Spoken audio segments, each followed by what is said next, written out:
Hello class 7th, this is Ruchi and welcome back to this channel।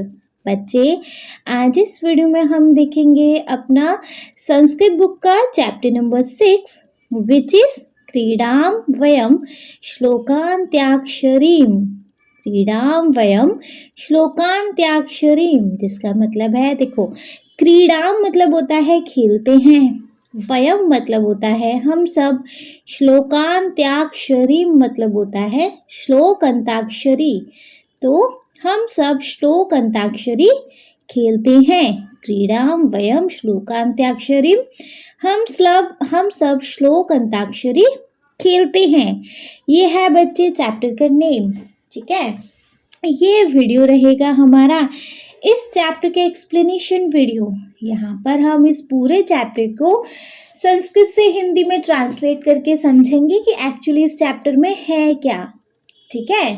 अच्छा, श्लोक अंताक्षरी क्या होती है बच्चे? देखो जैसे सॉन्ग्स की अंताक्षरी होती है, यानी जिस भी लेटर पे लास्ट सॉन्ग खत्म होता है, जिस भी अक्षर पे, वहीं से हमें कोई दूसरा सॉन्ग स्टार्ट करना पड़ता है।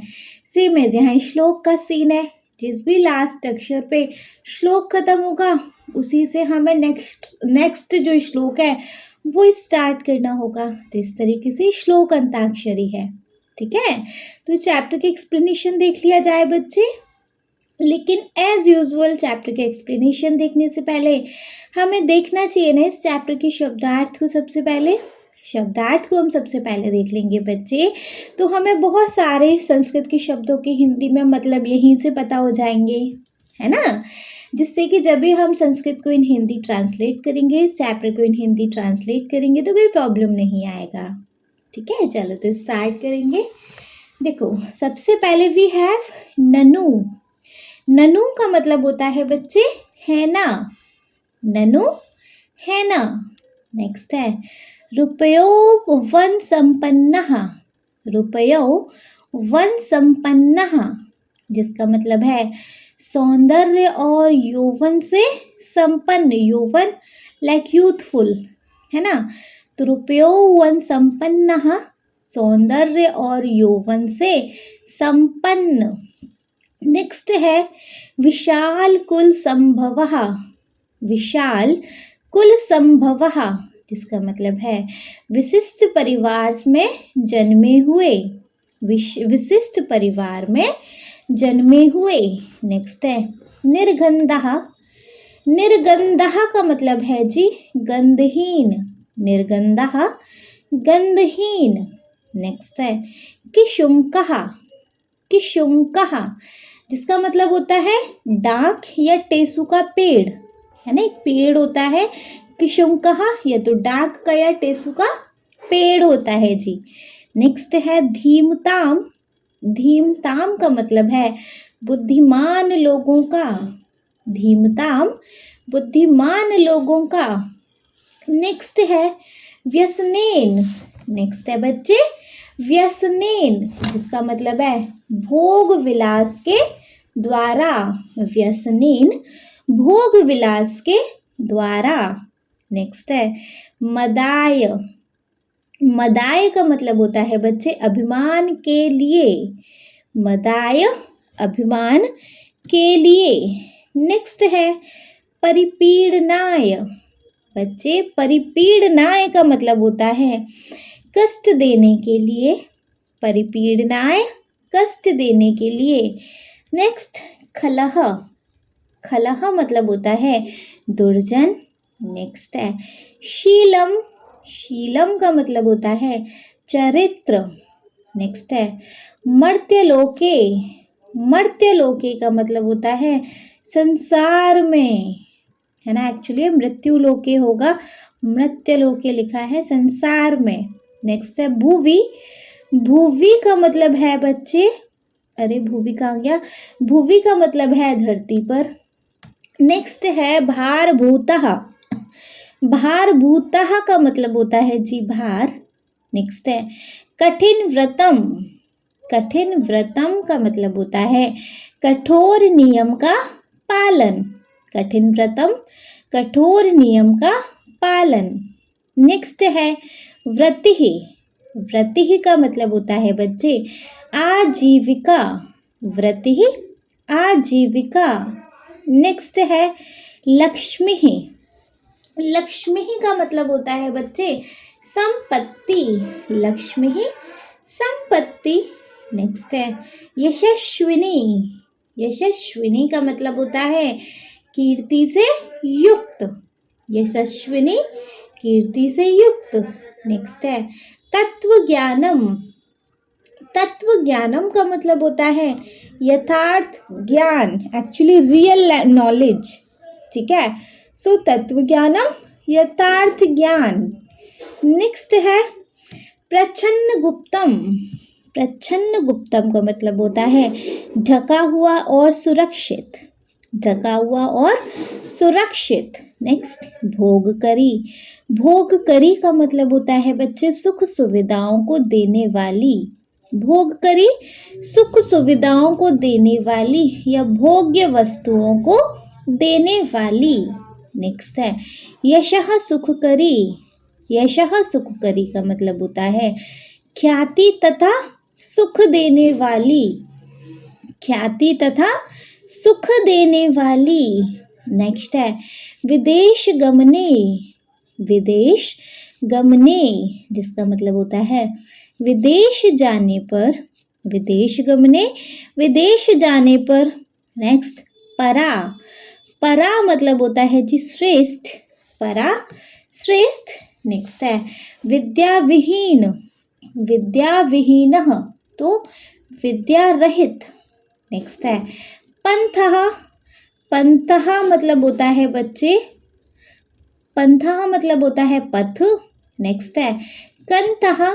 कंतः मतलब होता है जीर्ण शीर्ण वस्तु से बनी मोटी चादर। जीर्ण शीर्ण वस्त्रों से बनी मोटी चादर। नेक्स्ट वित्तम। वित्तम मतलब होता है बच्चे धन। नेक्स्ट है सौख्यम। सौख्यम मतलब होता है आनंद। सौख्यम आनंद। नेक्स्ट है ध्रुवम। ध्रुवम मतलब होता है जी निश्चित। ध्रुवम मतलब निश्चित। नेक्स्ट है समाचरेत। समाचरेत का मतलब होता है जी करना चाहिए। समाचरेत करना चाहिए। नेक्स्ट है अनिवार्यम। अनिवार्यम मतलब होता है बच्चे अत्यंत आवश्यक। अनिवार्यम अत्यंत आवश्यक। नेक्स्ट है ताराणाम। ताराणाम। ताराणाम मतलब होता है जी नक्षत्रों का। ताराणाम नक्षत्रों का। नेक्स्ट है भूषणम। भूषणम मतलब होता है बच्चे आभूषण। भूषणम मतलब आभूषण। नेक्स्ट है सुमम। सुमम मतलब होता है बच्चे पुष्प। सुमम मतलब पुष्प। नेक्स्ट है चौरहार्यम। चोरहार्यम। चोरहार्यम का मतलब होता है चोर के द्वारा हरण योग्य। चोर के द्वारा हरण योग्य। नेक्स्ट है राजहार्यम। राजहार्यम का मतलब होता है राजा के द्वारा हरण करने योग्य। राजा के द्वारा हरण करने योग्य। नेक्स्ट है वितरणेन। वितरणेन का मतलब होता है बांटने से। वितरणेन बांटने से। नेक्स्ट है भ्रात भाज्यम। भ्रात भाज्यम जिसका मतलब है भाई बहनों में बांटने योग्य। भ्रात भाज्यम तो भाई बहनों में बांटने योग्य। नेक्स्ट है भारकारी। भारकारी का मतलब होता है भार स्वरूप। भारकारी भार स्वरूप। नेक्स्ट है व्ययकृते। व्ययकृते का मतलब होता है खर्च करने पर। व्ययकृते खर्च करने पर। नेक्स्ट है विद्याधनम। नेक्स्ट है विद्याधनम जिसका मतलब होता है बच्चे विद्यारूपी धन। विद्याधनम तो विद्यारूपी धन। नेक्स्ट है संवर्धन प्रधानम। संवर्धन प्रधानम तो सभी प्रकार के धनों में प्रमुख, संवर्धन प्रधानम, सभी प्रकार के धनों में प्रमुख। ठीक है, क्लियर है बच्चे? फटाफट से सबसे पहले इनको वंस रीड करेंगे। ठीक है, चलिए तो सबसे पहले वी हैव ननु। ननु मतलब होता है ना। नेक्स्ट रुपयो वन संपन्नः, जिसका मतलब होता है सौंदर्य और यौवन से संपन्न। नेक्स्ट है विशाल कुल संभवः, तो विशिष्ट परिवार में जन्मे हुए। नेक्स्ट है निर्गंधः, तो गंधहीन। नेक्स्ट किशुंकः, तो डाक या टेसू का पेड़। नेक्स्ट धीमताम, तो बुद्धिमान लोगों का। नेक्स्ट व्यसनेन, तो भोग विलास के द्वारा। नेक्स्ट मदाय, तो अभिमान के लिए। नेक्स्ट परिपीडनाय, तो कष्ट देने के लिए। नेक्स्ट खलह, तो दुर्जन। नेक्स्ट शीलम, तो चरित्र। नेक्स्ट मृत्यु लोके, तो संसार में। नेक्स्ट भुवि, तो धरती पर। नेक्स्ट भारभूतः, तो जी भार। नेक्स्ट कठिन व्रतम, तो कठोर नियम का पालन। नेक्स्ट व्रति ही आजीविका। लक्ष्मी ही संपत्ति। यशस्विनी कीर्ति से युक्त। तत्व ज्ञानम यथार्थ ज्ञान। प्रच्छन्न गुप्तम ढका हुआ और सुरक्षित। भोग करी सुख सुविधाओं को देने वाली या भोग्य वस्तुओं को देने वाली। नेक्स्ट यशः सुख करी, तो ख्याति तथा सुख देने वाली। नेक्स्ट विदेश गमने, तो विदेश जाने पर। नेक्स्ट परा, तो श्रेष्ठ। नेक्स्ट विद्या विहीनः, तो विद्या रहित। नेक्स्ट पंथः, तो जी पथ। नेक्स्ट कंथा, तो जीर्ण शीर्ण वस्त्रों से बनी मोटी चादर। नेक्स्ट वित्तम, तो जी धन। नेक्स्ट सौख्यम, तो आनंद। नेक्स्ट ध्रुवम निश्चित। नेक्स्ट समाचरित करना चाहिए। नेक्स्ट अनिवार्यम, तो अत्यंत आवश्यक। नेक्स्ट ताराणाम, नक्षत्रों का। नेक्स्ट भूषणम, आभूषण। नेक्स्ट सुमम, पुष्प। नेक्स्ट चौरहार्यम, चोर के द्वारा हरण योग्य। नेक्स्ट राजहार्यम, राजा के द्वारा हरण करने योग्य। नेक्स्ट वितरणेन, बांटने से। नेक्स्ट भ्रातभाज्यम, भाई बहनों में बांटने योग्य। नेक्स्ट भारकारी, भार स्वरूप। नेक्स्ट व्यय कृते, खर्च करने पर। नेक्स्ट विद्याधनम, विद्यारूपी धन। नेक्स्ट सर्वधन प्रधानम, सभी प्रकार के धनों में प्रमुख। ठीक है जी, ये सारे थे बच्चे हमारे इस चैप्टर के शब्द अर्थ। चलिए वापस से चैप्टर में मूव कर लिया जाए। देखो चैप्टर को स्टार्ट करेंगे नेम के साथ ही, जो कि है क्रीडाम वयम श्लोकांत्याक्षरी, मतलब हम सब श्लोक अंताक्षरी खेलते हैं। ठीक है जी, देखो ये चैप्टर में सबसे पहले स्टार्ट हो रहा है चैप्टर। कुछ फ्रेंड्स हैं, कुछ लड़कियां हैं जो आपस में कन्वर्सेशन कर रही हैं। ठीक है, तो देखेंगे सबसे पहले लड़की बोल रही है। बच्चे सबसे पहले लड़की बोलती है, सखी दीपिके वयम अधुना क्रीडितुम अभिलाषमः। सखी दीपिके वयम अधुना क्रीडितुम अभिलाषमः, अभिलषामः। ठीक है, सखी दीपिके मतलब होता है बच्चे पेंसिल लेकर बैठिएगा। एक एक वर्ड को अंडरलाइन करके ना उसका मैं सबका हिंदी में मतलब बताऊंगी, तो आप उसको लिखते रहिएगा। जैसे सखी दीपिके का मतलब होता है हे सखी दीपिके। वयम मतलब हम सब। अधुना, अधुना मतलब अब। क्रीडितुम, क्रीडितुम मतलब खेलना। अभिलषामः चाहते हैं। हे सखी दीपिके, हम सब अब खेलना चाहते हैं। एक लड़की ने क्या बोला, हे सखी दीपिके हम सब अब खेलना चाहते हैं।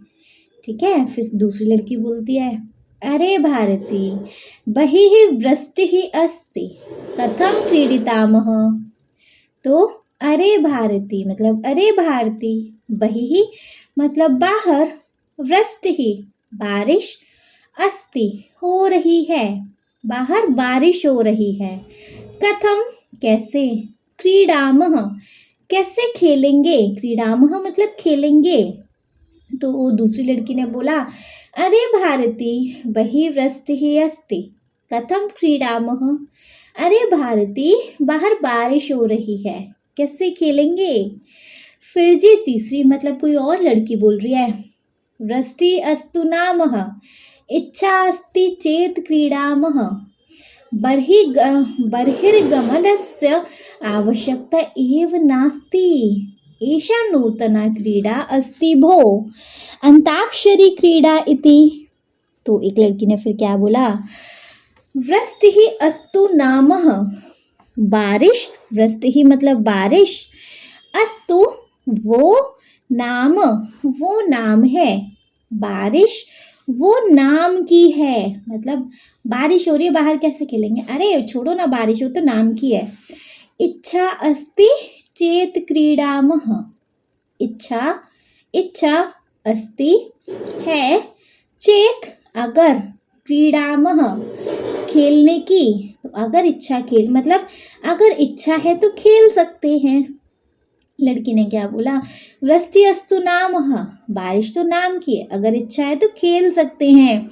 बर्हिगमनस्य आवश्यकता एव नास्ति, बर्हिगमनस्य मतलब बाहर जाने की, आवश्यकता आवश्यकता, एव ही नास्ति नहीं, बाहर जाने की आवश्यकता ही नहीं है।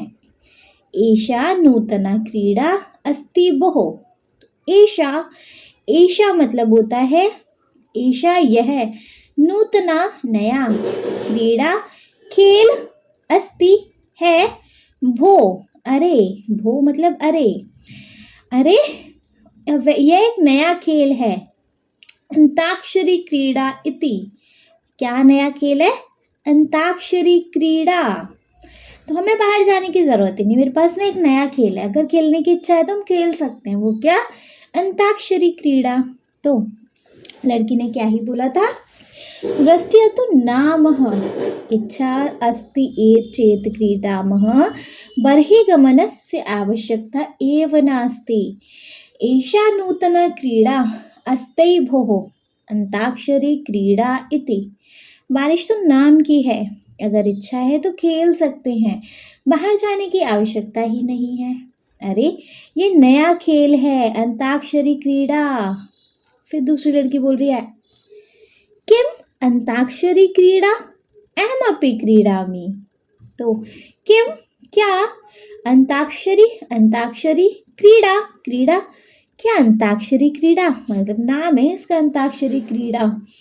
अहमपि, अहम अपि मतलब अहम मतलब मैं, इसमें अपि भी मिक्स है तो मैं भी, क्रीडामि खेलूंगी, मैं भी खेलूंगी। तो लड़की ने बोला, किम अंताक्षरी क्रीड़ा अहमपि क्रीडामि, क्या अंताक्षरी क्रीड़ा मैं भी खेलूंगी। ठीक है, ये पेज क्लियर हुआ। चलो इसको एक बार वंस रीड करते जाएंगे। देखो सबसे पहले एक लड़की ने बोला, ये लड़कियां आपस में गपशप मार रही हैं, सखी दीपिके वयम अधुना क्रीडितुम अभिलषामः। हे सखी दीपिका हम सब अब खेलना चाहते हैं। अरे भारती बहिः वृष्टिः अस्ति कथं क्रीडामः। अरे भारती बाहर बारिश हो रही है, कैसे खेलेंगे। फिर एक लड़की बोल रही है, वृष्टि अस्तु नाम इच्छा अस्ति चेत क्रीडामः बर्हिगमनस्य आवश्यकता एव नास्ति एषा नूतना क्रीडा अस्ति भोः अंताक्षरी क्रीड़ा इति। तो लड़की बोल रही है, बारिश तो नाम की है, अगर इच्छा है तो खेल सकते हैं, बाहर जाने की आवश्यकता ही नहीं है। अरे ये नया खेल है अंताक्षरी क्रीड़ा। किम अंताक्षरी क्रीड़ा अहमपि क्रीडामि, क्या अंताक्षरी क्रीड़ा मैं भी खेलूंगी।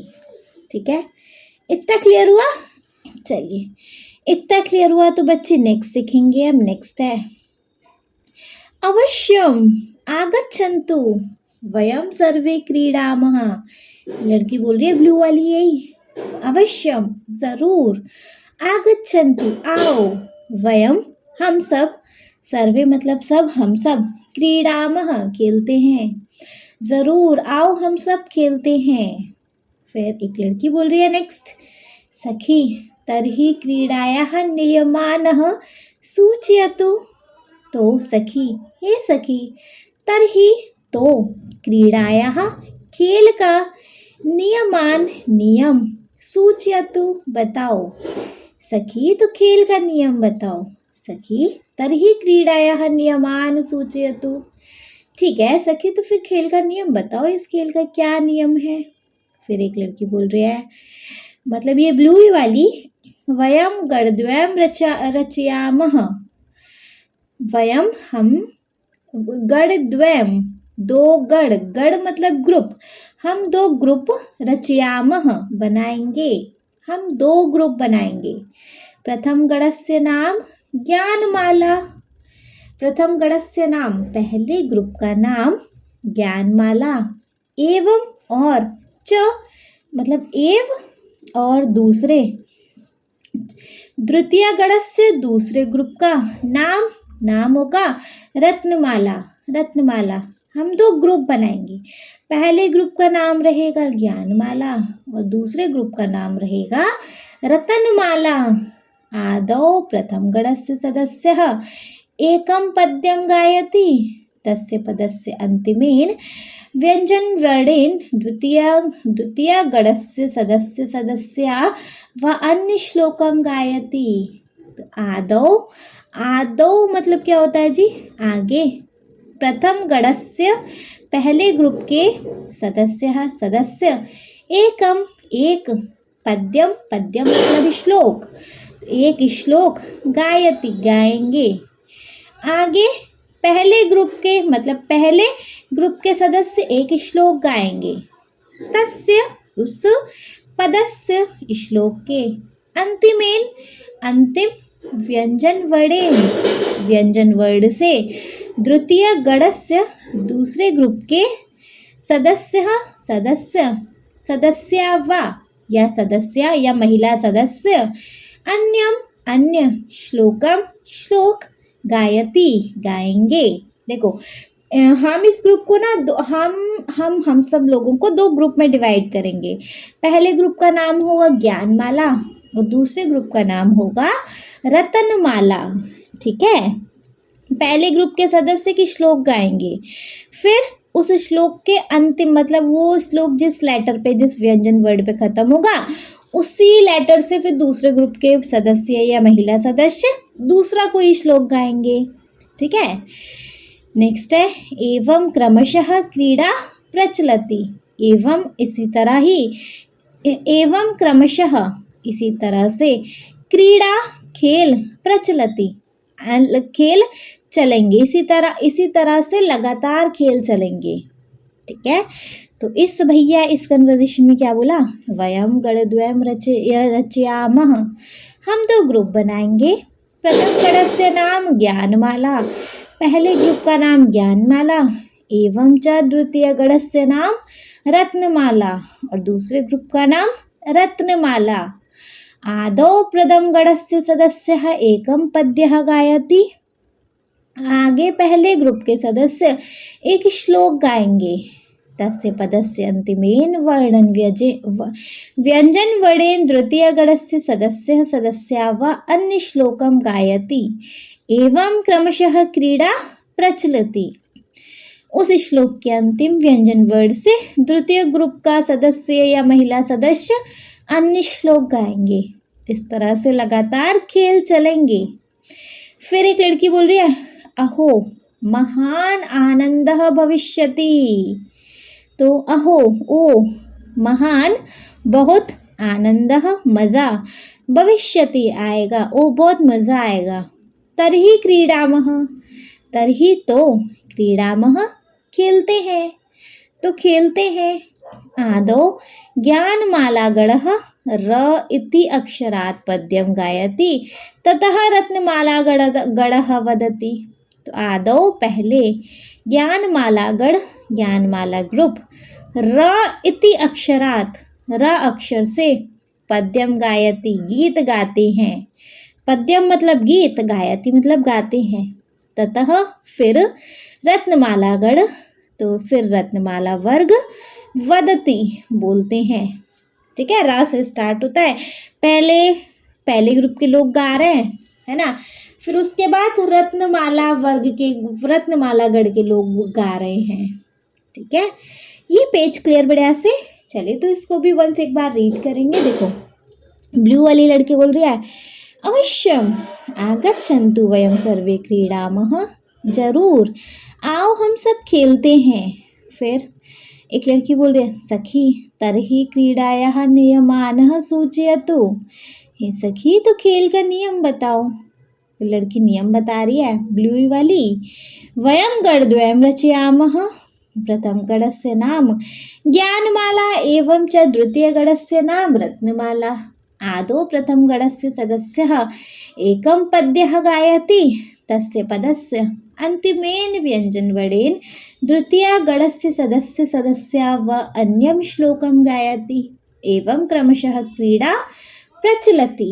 हम दो ग्रुप बनाएंगे, पहले ग्रुप का नाम ज्ञानमाला और दूसरे ग्रुप का नाम रत्नमाला। आगे पहले ग्रुप का सदस्य एक श्लोक गाएगा, उस श्लोक के अंतिम व्यंजन वर्ड से द्वितीय ग्रुप का सदस्य या महिला सदस्य अन्य श्लोक गाएंगे। इस तरह से लगातार खेल चलेंगे। फिर दूसरी लड़की बोल रही है, अहो महान आनंदः भविष्यति तर्हि क्रीडामः। ओ बहुत मजा आएगा, तो खेलते हैं।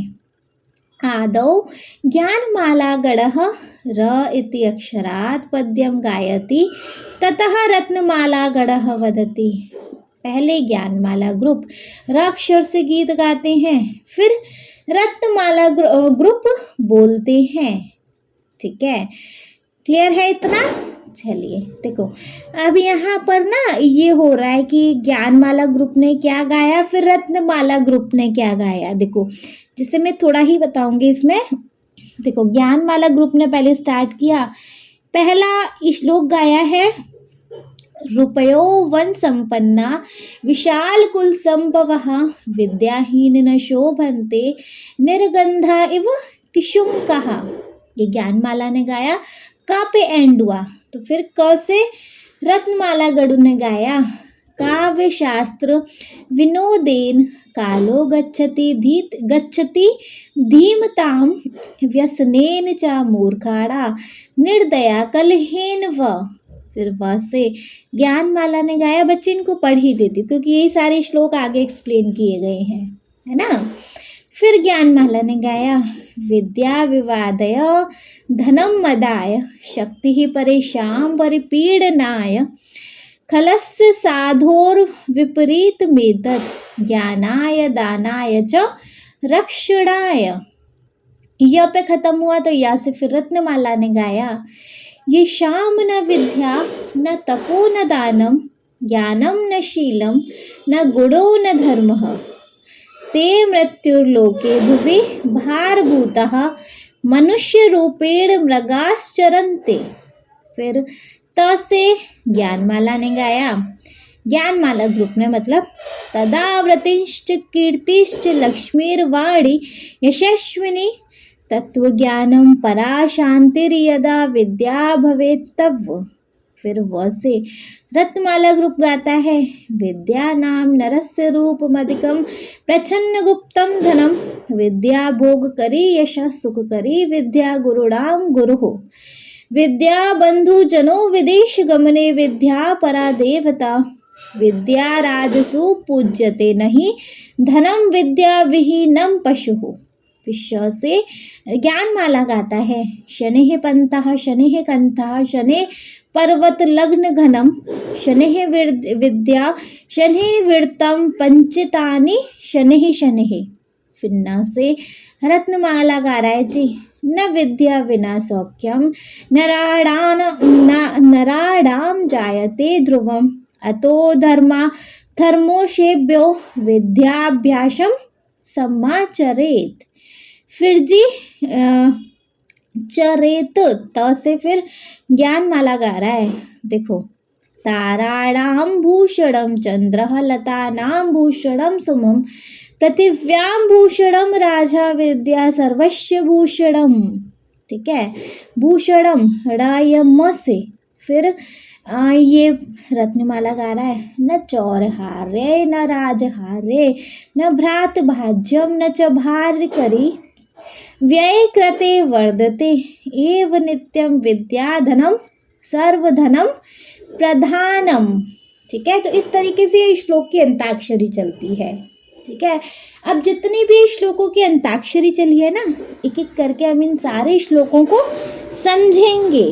जैसे कि बच्चे, फर्स्ट श्लोक आ जाता है हमारा, पहला श्लोक है हमारा, रुपयो वन संपन्ना विशाल कुल संभवः विद्याहीना न शोभन्ते निर्गंधा इव किशुंकः। मतलब रुपयो वन संपन्नः विशाल कुल संभवः विद्याहीन न शोभन्ते निर्गंधा इव किशुंकः। जिसका मतलब है सौंदर्य और यौवन से संपन्न विशिष्ट परिवार में जन्म लेने वाले व्यक्ति भी यदि विद्याहीन हो तो वे सुगंध के किंशुक मतलब पलाश के फूल के समान शोभा नहीं देते हैं। क्या मतलब है इसका? सौंदर्य और यौवन से संपन्न, अगर बहुत खूबसूरत है, बहुत सब चीज से संपन्न है, विशिष्ट परिवार में जन्म लेने वाले व्यक्ति भी, ये सौंदर्य है, उनमें यौवन है, लेकिन वो विद्याहीन है, तो वे बिना सुगंध के किंशुक के फूल के समान शोभा नहीं देते हैं। ठीक है, श्लोक का ये मतलब है। वैसे भावार्थ में ढंग से समझेंगे। देखो, पहले पदच्छेद और अन्वय है, जिसको हम एक्सप्लेन नहीं करेंगे, क्योंकि पदच्छेद क्या होता है, इस श्लोक को एक एक करके से तोड़ तोड़ के लिखा जाता है। ठीक है, तो हम भावार्थ को एक्सप्लेन करेंगे, पदच्छेद और अन्वय को जस्ट पढ़ेंगे। रूप यौवन संपन्नः विशाल कुल संभवः विद्याहीना न शोभन्ते निर्गन्धः इव किशुंकः। अन्वय है, रूपयौवन संपन्नः विशाल कुल संभवः विद्याहीना निर्गन्धः किशुंकः इव न शोभन्ते। भावार्थ में आएंगे जी।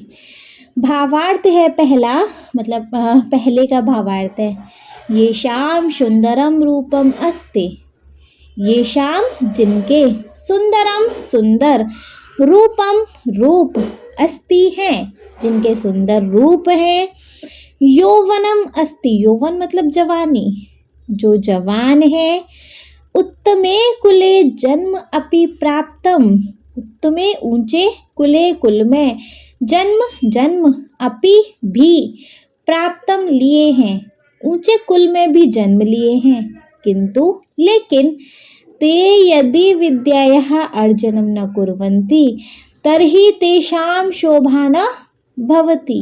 किंतु लेकिन ते वे यदि अगर विद्यायाः विद्या अर्जनम अर्जित न नहीं कुर्वन्ति करते हैं तर्हि तो तेषां वे शोभा न भवति, वे शोभा मतलब सुंदर, न भवति नहीं है। मतलब क्या है, देखो, जिनके रूप सुंदर हैं, जो जवान हैं, ऊंचे कुल में भी जन्म लिया है, सब कुछ है उनके पास, लेकिन अगर उन्होंने विद्या अर्जित नहीं करी है तो फिर उनकी शोभा बेकार है ना। यथा पुष्पिता पलाश वृक्षः दर्शने अतीव सुंदरः सन्ति। यथा जैसे, पुष्पितः पलाश वृक्षः, पुष्पितः मतलब फूलों से युक्त, पलाश वृक्षः मतलब पलाश के वृक्ष, दर्शने देखने में, अतीव बहुत, सुंदरः सन्ति सुंदर होते हैं।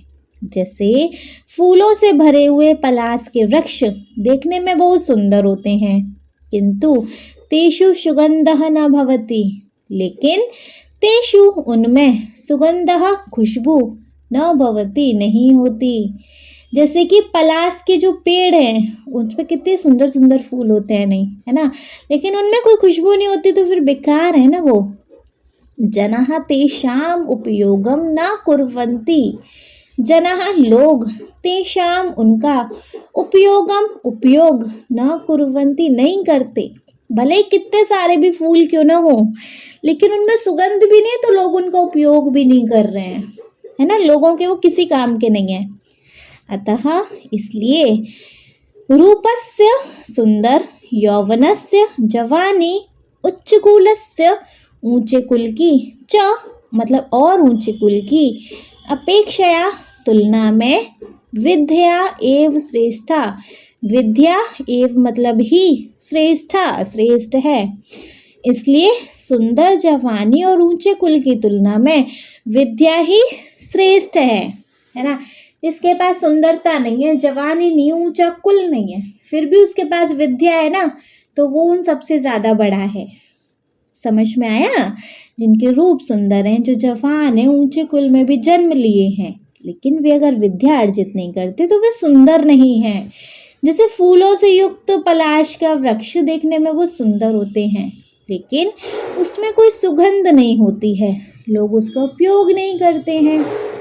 इसलिए सुंदरता, जवानी और ऊंचे कुल की तुलना में विद्या ही श्रेष्ठ है। क्लियर है? बढ़िया से चलिए वंश इसको एक बार रीड करें। देखो, रुपयो वन संपन्न विशाल कुल संभव, विद्याहीना न शोभन्ते निर्गंधाइव किशुंकः। इसका पदच्छेद है, रूप यौवन संपन्न विशाल कुल संभव, विद्याहीना न शोभन्ते निर्गंधाइव किशुंकः। अन्वय है, रुपयो वन संपन्न विशाल कुल संभव, विद्याहीना निर्गंधः किशुंका इव न शोभन्ते। भावार्थ है, ये शाम सुंदरम रूपम अस्ति यौवनम अस्ति उत्तमे कुले जन्मपि प्राप्तम, किंतु ते यदि विद्यायाः अर्जनं न कुर्वन्ति तर्हि तेषां शोभा न भवति। तो जिनके रूप सुंदर हैं, जो जवान हैं, जो ऊंचे कुल में भी जन्म लिए हैं, लेकिन अगर वे विद्या अर्जित नहीं करते हैं तो वे सुंदर नहीं हैं। यथा पुष्पितः पलाश वृक्षः दर्शने अतीव सुंदरः सन्ति किंतु तेषु सुगंधः न भवति।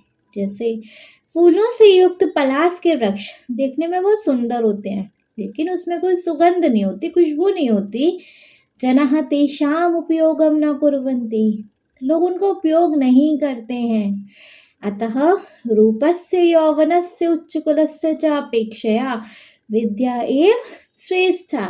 इसलिए सुंदर, जवान और ऊंचे कुल की तुलना में विद्या ही श्रेष्ठ है। ठीक है, क्लियर? बढ़िया से चलिए देन सेकंड श्लोक पे आ जाते हैं अपने पे। सेकंड श्लोक है बच्चे, काव्य शास्त्र विनोदेन कालो गच्छति धीमताम व्यसनेन च मूर्खाणाम निर्दया कलहेन व। क्या मतलब है इसका? काव्य शास्त्र विनोदेन कालो गच्छति धीमताम व्यसनेन च मूर्खाणाम निर्दया कलहेन व। देखो मैं मतलब बता देती हूँ, वैसे इसको नीचे भावार्थ से एक्सप्लेन करेंगे। बुद्धिमान लोगों का समय काव्य शास्त्रों से मनोरंजन करते हुए व्यतीत होता है, जबकि मूर्ख लोगों का समय बुरी आदतों, नींद तथा लड़ाई झगड़े के बीच जाता है। जो बुद्धिमान लोग होते हैं वो अपना समय कैसे व्यतीत करते हैं? काव्य शास्त्रों से मनोरंजन करके, मतलब शास्त्र पढ़ते हैं वो, है ना। और जबकि मूर्ख लोग क्या करते हैं? बुरी आदतों में, नींद में और लड़ाई झगड़े में वो अपना समय व्यतीत करते हैं, है ना। पदच्छेद भावार्थ में देखेंगे इसके। चलो पहले पदच्छेद देख लेते हैं। काव्य शास्त्रे शास्त्र विनोदेन कालः गच्छति धीमताम व्यसनेन च मूर्खाणाम निर्दया कलहेन व। अन्वय है, धीमताम कालः काव्य शास्त्र विनोदेन मूर्खाणाम च व्यसनेन निर्दया कलहेन व गच्छति। भावार्थ देखेंगे। देखो भावार्थ है, बुद्धिमन्तः जना काव्यानां शास्त्राणां च अनुशीलनेन समयस्य सदुपयोगं कुर्वन्ति, परन्तु मूर्खजनाः शयनं कृत्वा परस्परं कलहं कृत्वा अथवा दुर्व्यसनेन अमूल्यसमयस्य दुरुपयोगं कुर्वन्ति। क्या मतलब है, देखो, बुद्धिमतः जना, बुद्धिमान लोग, काव्यानाम शास्त्राणाम, काव्य और शास्त्रों के, च और काव्य और शास्त्रों के, अनुशीलनेन चर्चा करते हुए, समयस्य समय का, सदुपयोग कुर्वन्ति करते हैं। बुद्धिमान लोग काव्य और शास्त्रों की चर्चा करते हुए अपने समय का सदुपयोग करते हैं, परंतु लेकिन मूर्ख जनः, मूर्ख लोग, शयन कृत्वा, शयन मतलब सोते, कृत्वा सोते हुए, परस्परम मतलब एक दूसरे से, कलहम मतलब झगड़ा, कृत्वा झगड़ा करते हुए, एक दूसरे से झगड़ा करते हुए, अथवा और दुर्व्यसनेन अमूल्यसमयस्य दुरुपयोगं कुर्वन्ति। दुर्व्यसनेन मतलब अथवा भोग विलास के द्वारा, अमूल्यस्य समयस्य अपने मूल्यवान समय का दुरुपयोगम कुर्वन्ति दुरुपयोग करते हैं। ठीक है, अतः इसलिए वयम नित्यम विद्याभ्यासेन पठनेन लेखनेन व समयस्य सदुपयोगम कुर्मः। इसलिए वयम हमें नित्यम रोज विद्याभ्यासेन विद्याभ्यास पठनेन लिखनेन व तथा पढ़ लिख कर समयस्य समय का सदुपयोगम कुर्मः सदुपयोग करना चाहिए। ठीक है, तो देखो, बुद्धिमान लोग काव्य और शास्त्रों की चर्चा करते हुए अपने समय का सदुपयोग करते हैं, लेकिन मूर्ख लोग सोते हुए, एक दूसरे से झगड़ा करते हुए अथवा भोग विलास के द्वारा अपना मूल्यवान समय का दुरुपयोग करते हैं। इसलिए हम सबको रोज विद्या अभ्यास तथा पढ़ लिख कर समय का सदुपयोग करना चाहिए। ठीक है, क्लियर है बढ़िया से? चलिए तो एक बार वंस इसको रीड करें। देखो, सेकंड श्लोक है, काव्य शास्त्र विनोदेन कालो गच्छति धीमताम व्यसनेन च मूर्खाणाम निर्दया कलहेन वा। जिसका पदच्छेद है, काव्य शास्त्र विनोदेन कालः गच्छति धीमताम व्यसनेन च मूर्खाणाम निर्दया कलहेन वा। अन्वय है, धीमताम कालः काव्य शास्त्र विनोदेन मूर्खाणाम च व्यसनेन निर्दया कलहेन वा गच्छति। भावार्थ है जी, बुद्धिमन्तः जनः काव्यानां शास्त्राणां च अनुशीलनेन समयस्य सदुपयोगं कुर्वन्ति। बुद्धिमान लोग काव्य और शास्त्रों की चर्चा करते हुए अपने समय का सदुपयोग करते हैं, परंतु मूर्ख जनः शयनं कृत्वा परस्परं कलहं कृत्वा अथवा दुर्व्यसनेन अमूल्यस्य समयस्य दुरुपयोगं कुर्वन्ति। लेकिन मूर्ख लोग सोते हुए, एक दूसरे से झगड़ा करके अथवा भोग विलास के द्वारा अपना मूल्यवान समय का दुरुपयोग करते हैं। अतः इसलिए वयम नित्यम विद्याभ्यासेन पठनेन लिखनेन व समयस्य सदुपयोगम कुर्मः। इसलिए हम सबको रोज विद्याभ्यास तथा पढ़ लिख कर समय का सदुपयोग करना चाहिए। ठीक है, क्लियर है बढ़िया से? चलिए तो फिर थर्ड वन देखेंगे अपना। देखो, थर्ड श्लोक वी हैव, विद्या विवादाय धनम मदाय शक्तिः परेषां परिपीडनाय खलस्य साधोर विपरीतमेतत् ज्ञानाय दानाय च रक्षणाय। तीसरा श्लोक क्या है, विद्या विवादाय धनम मदाय शक्तिः परेषां परिपीडनाय खलस्य साधोर विपरीतमेतत् ज्ञानाय दानाय च रक्षणाय। जिसका पदच्छेद है विद्या विवादाय धनं मदाय शक्तिः परेषां परिपीडनाय खलस्य साधोः विपरीतम् एतत् ज्ञानाय दानाय च रक्षणाय। इसका अन्वय है खलस्य विद्या विवादाय धनं मदाय शक्तिः परेषां परिपीडनाय साधोः एतद् विपरीतम् ज्ञानाय दानाय रक्षणाय च। ठीक है, भावार्थ देखेंगे फिर पता चल जाएगी इस श्लोक का मतलब क्या है। दुष्ट जनः विद्यायाः उपयोगः कलहार्थः करोति।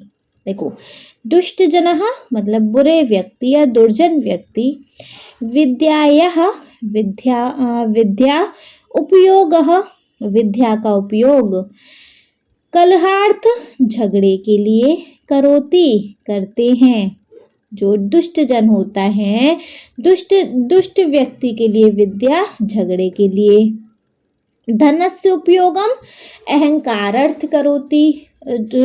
धनस्य धन का उपयोगम उपयोग अहंकारर्थ करोति, अहंकार को दिखाने के लिए करते हैं। जो बुरे व्यक्ति होते हैं वो विद्या का उपयोग देखो किसके लिए करते हैं, झगड़े करने के लिए। धन का उपयोग किसके लिए करते हैं, अहंकार दिखाने के लिए।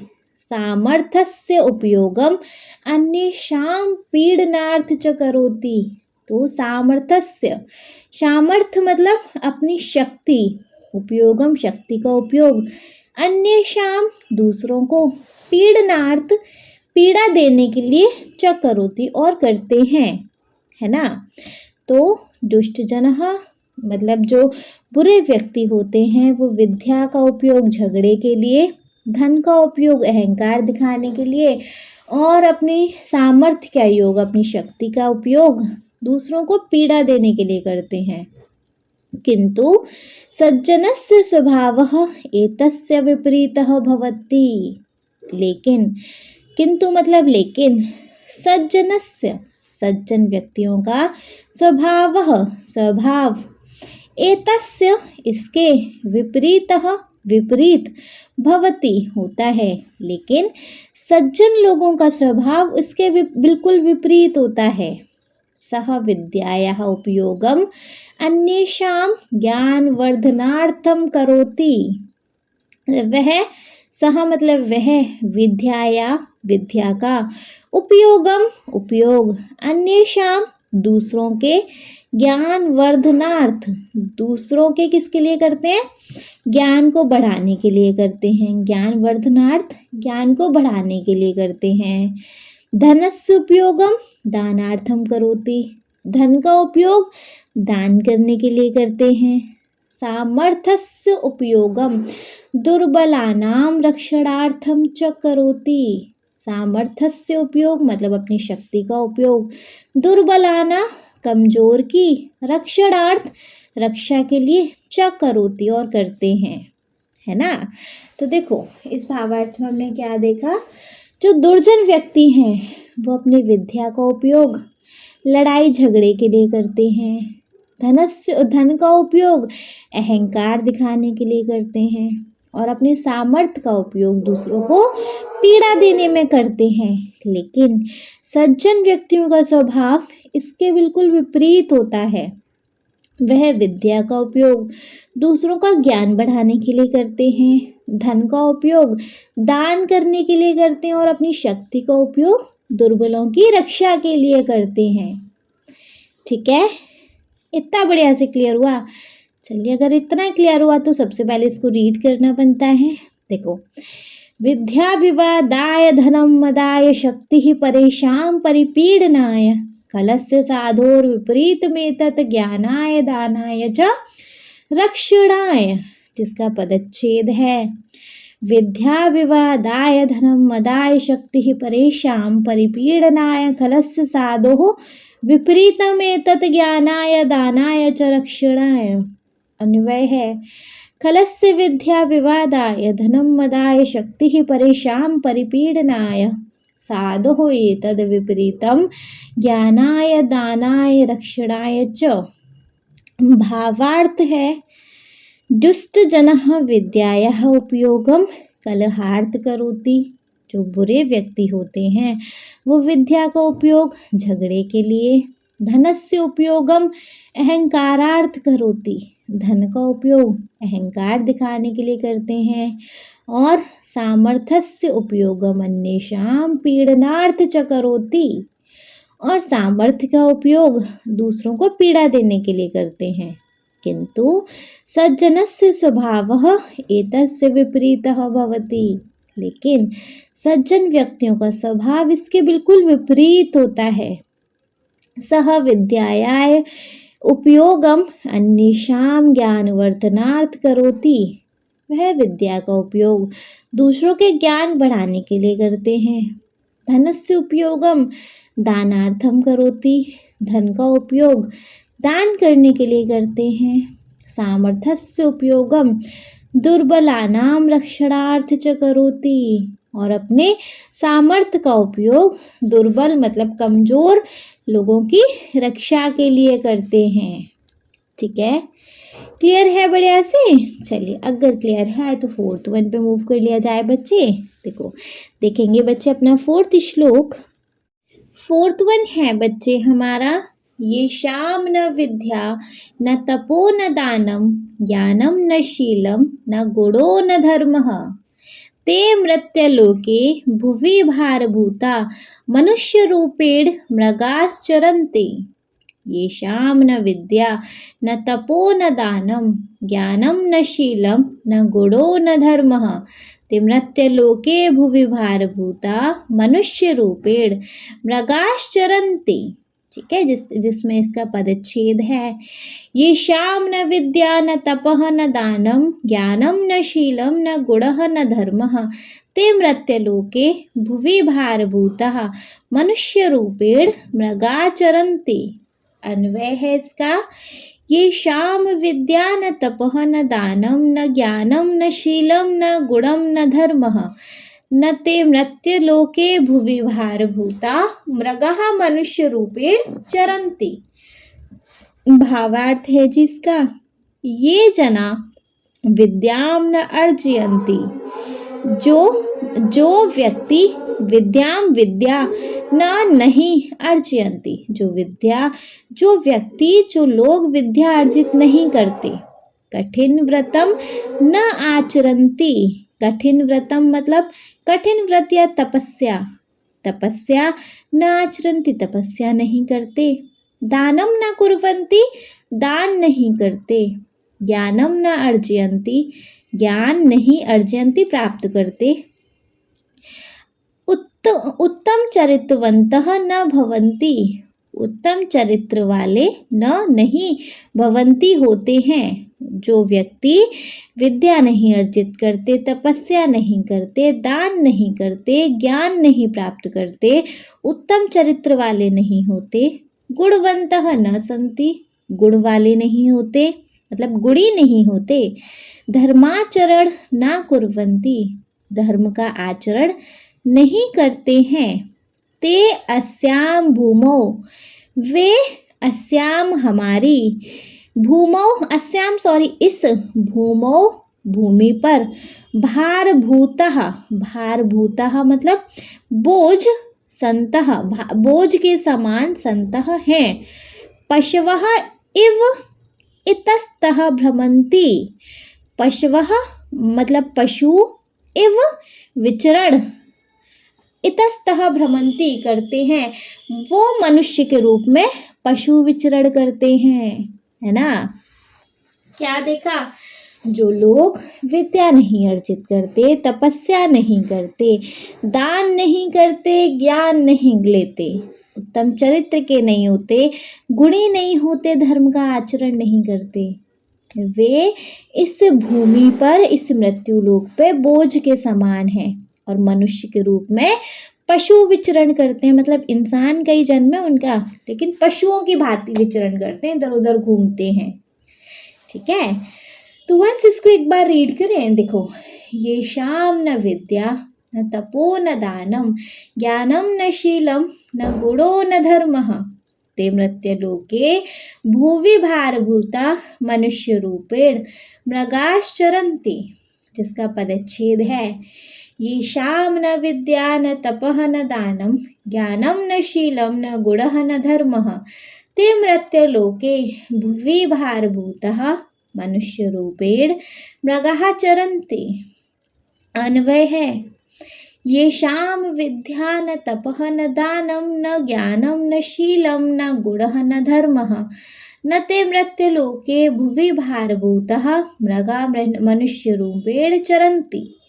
भावार्थ है उसका, ये जनः विद्या न अर्जन्ति, जो जन विद्या नहीं अर्जित करते, कठिन व्रतम न आचरन्ति, कठिन व्रत या तपस्या नहीं करते, दानम न कुर्वन्ति, दान नहीं करते, ज्ञानम न अर्जयन्ति, ज्ञान प्राप्त नहीं करते, उत्तम चरित्रवन्तः न भवन्ति, अच्छे चरित्र के नहीं होते, चरित्रवान नहीं होते, आप ऐसे कह सकते हो। हाँ जी, कहाँ गया? हाँ जी, गुणवन्तः न भवन्ति, गुणी नहीं होते, धर्माचरणं न कुर्वन्ति, धर्म का आचरण नहीं करते, ते अस्यां भूमौ भारतभूतः सन्तः पशवः इव इतस्ततः भ्रमन्ति। वे इस मृत्यु लोक में बोझ के समान हैं और मनुष्य के रूप में पशु विचरण करते हैं। ठीक है, क्लियर है बढ़िया से? चलिए देन मूव करेंगे अपने 5th श्लोक पर, जो कि है तदा व्रतिश्च कीर्तिश्च लक्ष्मीर्वाणी यशस्विनी तत्वज्ञानं परा शान्तिर्यदा विद्या भवेत् तव। तदा व्रतिश्च कीर्तिश्च लक्ष्मीर्वाणी यशस्विनी तत्वज्ञानं परा शान्तिर्यदा विद्या भवेत् तव। इसका पदच्छेद है, तदा व्रति न कीर्ति च लक्ष्मीः वाणी यशस्विनी तत्वज्ञानं परा शान्तिः यदा विद्या भवेत् तव। अन्वय है, यदा विद्या भवेत् तदा तव व्रति कीर्ति लक्ष्मी यशस्विनी वाणी तत्वज्ञानं परा शान्तिः च। ठीक है, चलो भावार्थ में देखेंगे। भावार्थ है, यदि त्वं विद्याम् अर्जयसि तर्हि त्वम् उद्योगं यशः धनं कीर्तिप्रदां वाणीं वास्तविकं ज्ञानम् उत्तमां शान्ति च प्राप्नोषि। अतः निरन्तरं विद्यार्जनं करणीयम्। भावार्थ है, यदि तुम विद्याम् अर्जयसि, विद्या अर्जित करते हो, मतलब यदि तुम विद्या प्राप्त करते हो, तर्हि तो तुम उद्योग यश धनम धन कीर्तिप्रदा वाणी मतलब अच्छी वाणी, यशस्विनी वाणी, वास्तविक ज्ञान, उत्तमाम शांति, उत्तमाम मतलब परम शांति, और प्राप्नोषि प्राप्त करते हो। यदि तुम विद्या प्राप्त करते हो तो तुम उद्योग यश धन की यशस्वी वाणी और वास्तविक ज्ञान और परम शांति प्राप्त करते हो। अतः इसलिए निरंतर विद्यार्जनम करणीयम, इसलिए निरंतर लगातार विद्या को अर्जित करना चाहिए, इसलिए लगातार विद्या अर्जित करती रहनी चाहिए। क्योंकि अगर तुम्हारे पास विद्या होती है तभी आप व्रति कीर्ति धन यशस्वी वाणी तत्व ज्ञान और परम शांति तुमको मिलती है। ठीक है, क्लियर है? बढ़िया से क्लियर है? ठीक है, तो वंस इसको एक बार रीड करेंगे। देखो श्लोक है, तदा व्रतिश्च कीर्तिश्च लक्ष्मीर्वाणी यशस्विनी तत्व ज्ञानम परा शांतिर्यदा विद्या भवेत्व। पदच्छेद है, तदा व्रतिः च कीर्तिः च लक्ष्मीः वाणी यशस्विनी तत्वज्ञानं परा शांतिः यदा विद्या भवेत् तव। अन्वय है, यदा विद्या भवेत् तदा तव व्रति कीर्तिः लक्ष्मीः यशस्विनी वाणी तत्वज्ञानं परा शांतिः च।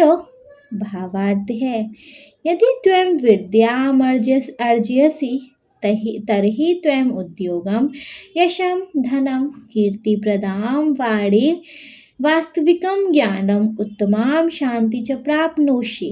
अतः निरन्तरं विद्यार्जनं करणीयम्। यदि तुम विद्या अर्जित करते हो तो तुम्हें उद्योग, यश, धन, यशस्वी वाणी, वास्तविक ज्ञान और परम शांति की प्राप्ति होती है। इसलिए लगातार विद्या अर्जित करनी चाहिए। ठीक है, क्लियर है? चलिए 6th वन देखेंगे। देन 6th वन श्लोक है, विद्या नाम नरस्य रूपमधिकं प्रच्छन्न गुप्तं धनम, विद्या भोग करी यशः सुख करी विद्या गुरुणाम गुरुः, विद्या बंधु जनो विदेश गमने, विद्या परा देवता, विद्या राजसु पूज्यते नहि धनम, विद्या विहीनः पशु। क्या श्लोक है? विद्या नाम नरस्य रूपमधिकं प्रच्छन्न गुप्तं धनम, विद्या भोग करी यशः सुख करी विद्या गरुडाम गुरुः, विद्या बंधुर्जनो विदेश गमने, विद्या परा देवता, विद्या राजसु पूज्यते नहीं धनम, विद्या विहीनम पशु।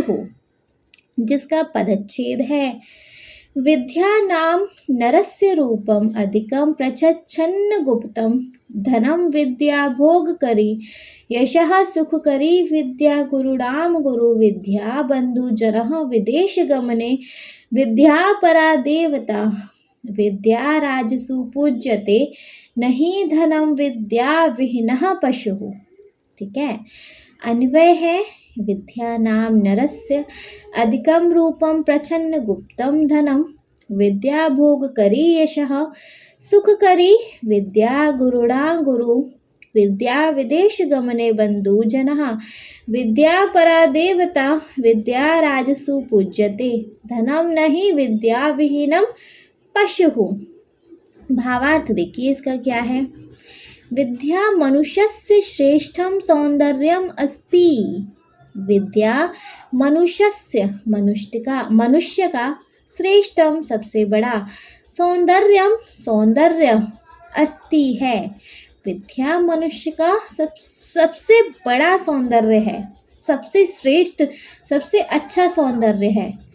अदृश्यम गुप्तम च धनम अस्ति, अदृश्यम गुप्तम, अदृश्य गुप्त अदृश्यम ना दिखने वाला, च और धनम धन है, वह अदृश्य गुप्त है, वह भोग देने वाली और यशदात्री व सुख कारक है। आप ऐसे समझो, वह हमारा गुप्त धन है। जो विद्या है हमारा ना दिखने वाला गुप्त धन है। ठीक है, विद्या आनंदयम जनयति, विद्या आनंदयम आनंद जनयति, विद्या आनंद देती है। कीर्ति वर्धयति, कीर्ति को बढ़ाती है।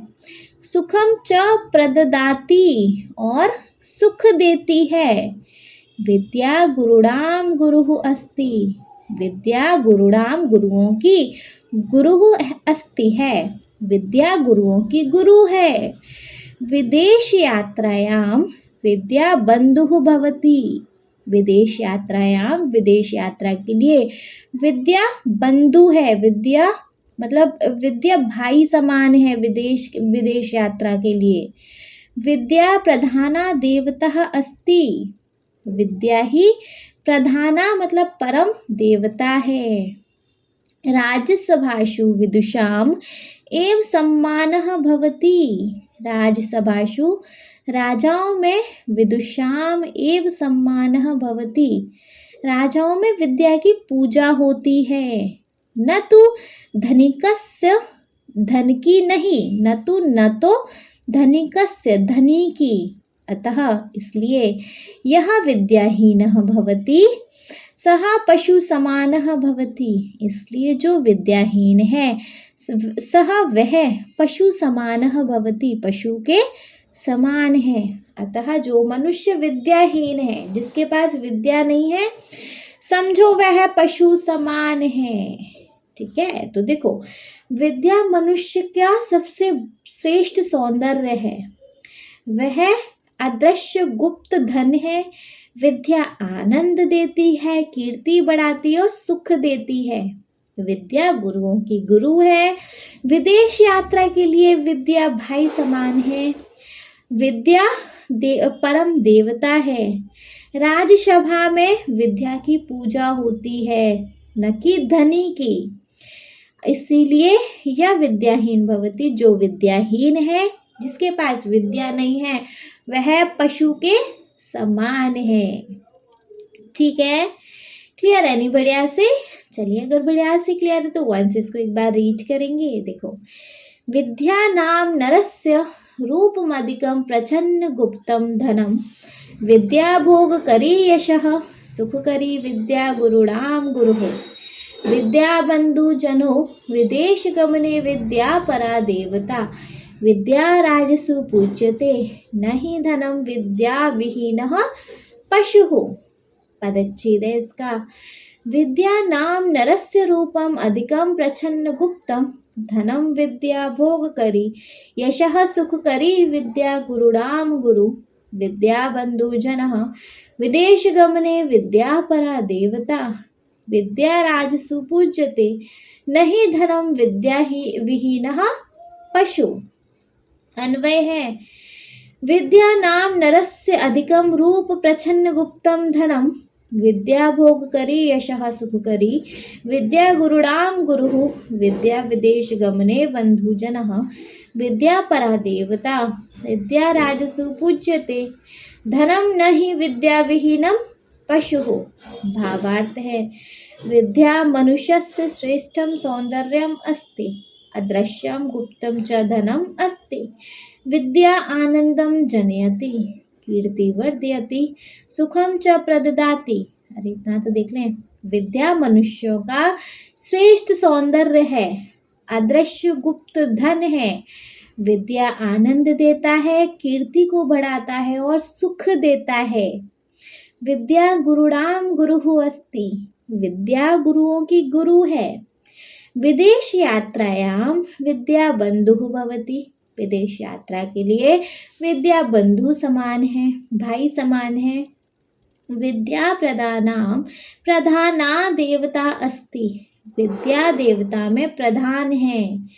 राजसभासु विदुषाम एव सम्मानः भवति न तो धनिकस्य, राजाओं में विद्या की पूजा होती है, धन की नहीं। अतः यह विद्याहीन भवति सः पशु समानः भवति, इसलिए विद्या ही विहीन मनुष्य पशु के समान है। ठीक है, बढ़िया से क्लियर है।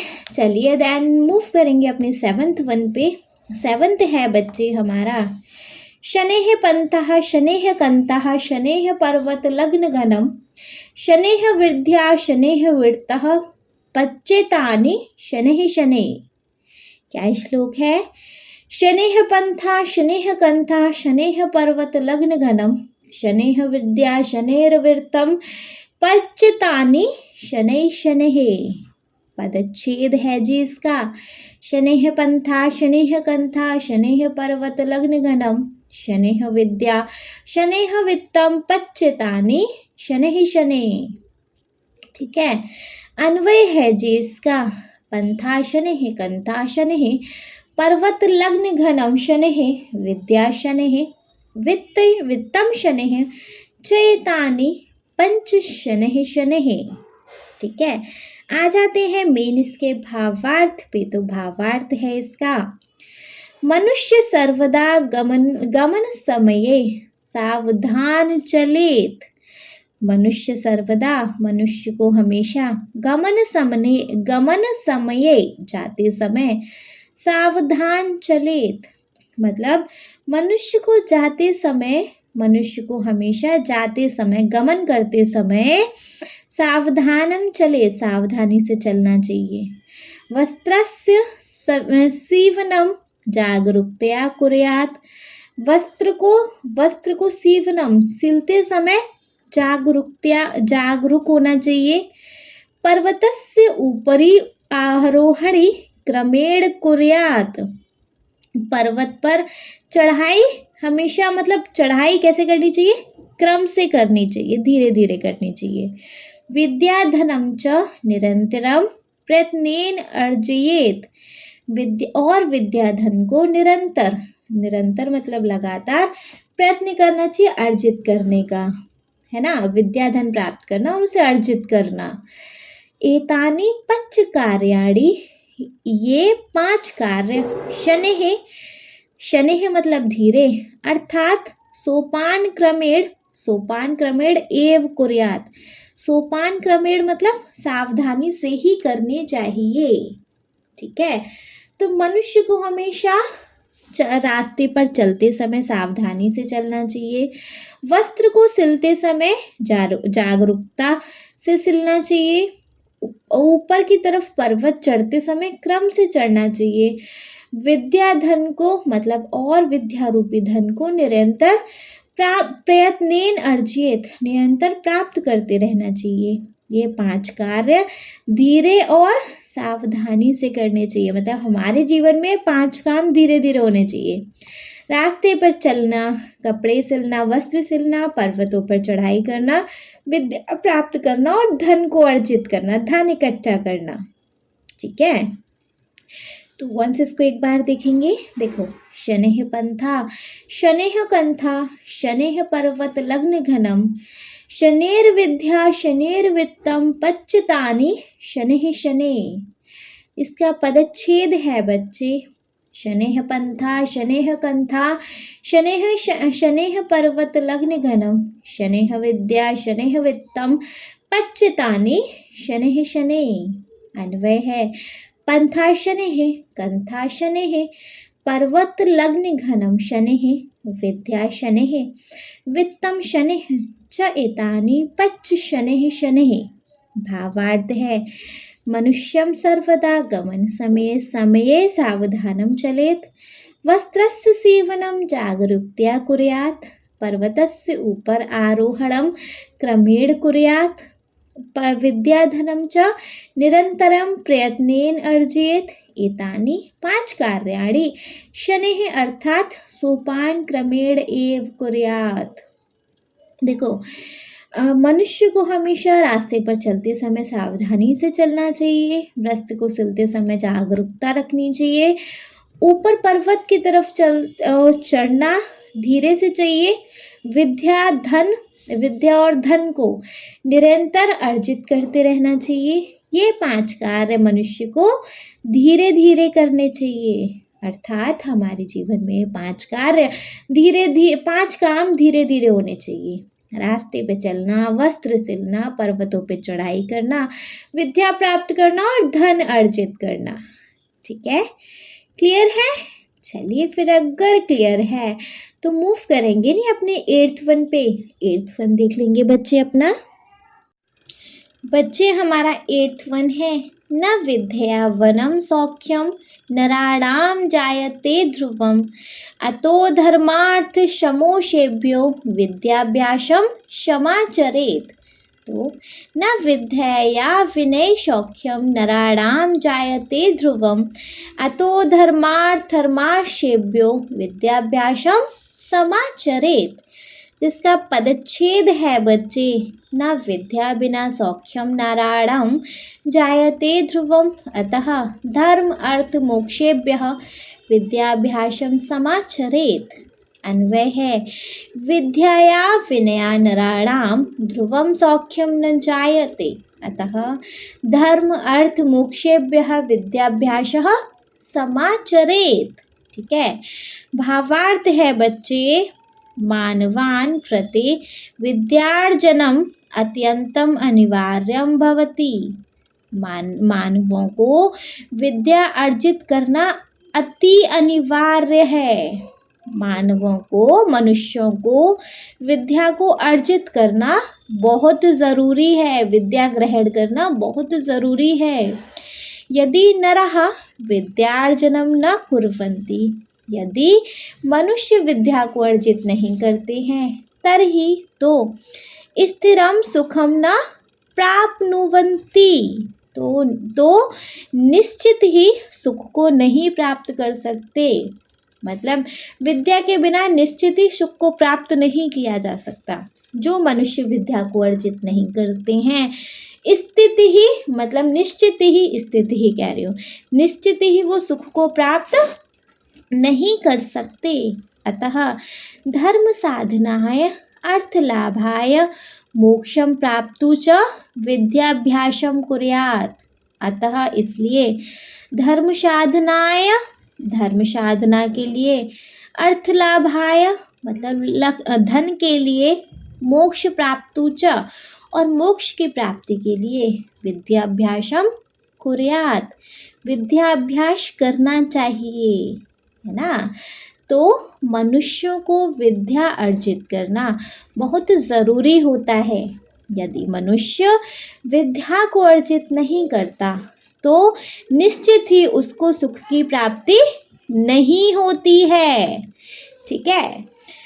अतः इसलिए धर्म की साधना के लिए, अर्थ ग्रहण करने के लिए मतलब धन लाभ के लिए और मोक्ष की प्राप्ति के लिए विद्या का अभ्यास करना चाहिए। ठीक है, क्लियर है? चलिए, अगर क्लियर है तो वंस इसको एक बार रीड करें ना। देखो, न विद्या विना सौख्यम नारायणाम जायते ध्रुवम अतो धर्मार्थ मोक्षेभ्यो विद्याभ्यासम समाचरेत। देखेंगे, पदच्छेद है, न विद्या बिना सौख्यम नराणाम जायते ध्रुवम अतः धर्म अर्थ मोक्षेभ्यः विद्याभ्यासम समाचरेत। अन्वय है, विद्या बिना नारणाम ध्रुवम सौख्यम न जायते अतः धर्म अर्थ मोक्षेभ्यः विद्याभ्यासम समाचरेत। भावार्थ है जिसका मानवानां कृते विद्यार्जनम् अत्यन्तम् अनिवार्यं भवति। यदि नरः विद्यार्जनं न कुर्वन्ति तर्हि स्थिरः सुखं न प्राप्नुवन्ति। मानवों को विद्या अर्जित करना बहुत ज़रूरी है। यदि मनुष्य विद्या को अर्जित नहीं करता तो निश्चित ही उसको सुख की प्राप्ति नहीं होती।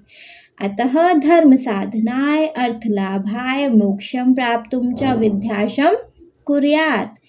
इसीलिए धर्म साधना के लिए, धन लाभ के लिए और मोक्ष की प्राप्ति के लिए विद्या का अभ्यास करना आवश्यक है। ठीक है, क्लियर है? नहीं बढ़िया से? चलिए देन नाइन्थ वन पे मूव करेंगे। 9th वन है, ताराणां भूषणं चंद्रः लतानां भूषणं सुमं पृथिव्यां भूषणं राजा विद्यां सर्वस्य भूषणम्। ताराणां भूषणं चंद्रः लतानां भूषणं सुमं पृथिव्यां भूषणं राजा विद्या सर्वस्य भूषणम्। ठीक है, पदच्छेद है जिसका, ताराणां भूषणं चंद्रः लतानां भूषणं सुमं पृथिव्याः भूषणं राजा विद्या सर्वस्य भूषणम्। अन्वय है, चंद्र ताराणां भूषणं सुमं लतानां भूषणं राजा पृथिव्याः भूषणं विद्या सर्वस्य भूषणम्। भावार्थ है, बड़ा छोटू सा भावार्थ है, देखेंगे। तारकः चंद्रेण सह शोभन्ते। तारकः तारे, चंद्रेण चंद्रमा, सह साथ शोभते हैं। मतलब तारे और चंद्रमा साथ ही शोभा देते हैं। लता कुसुमे सह शोभन्ते।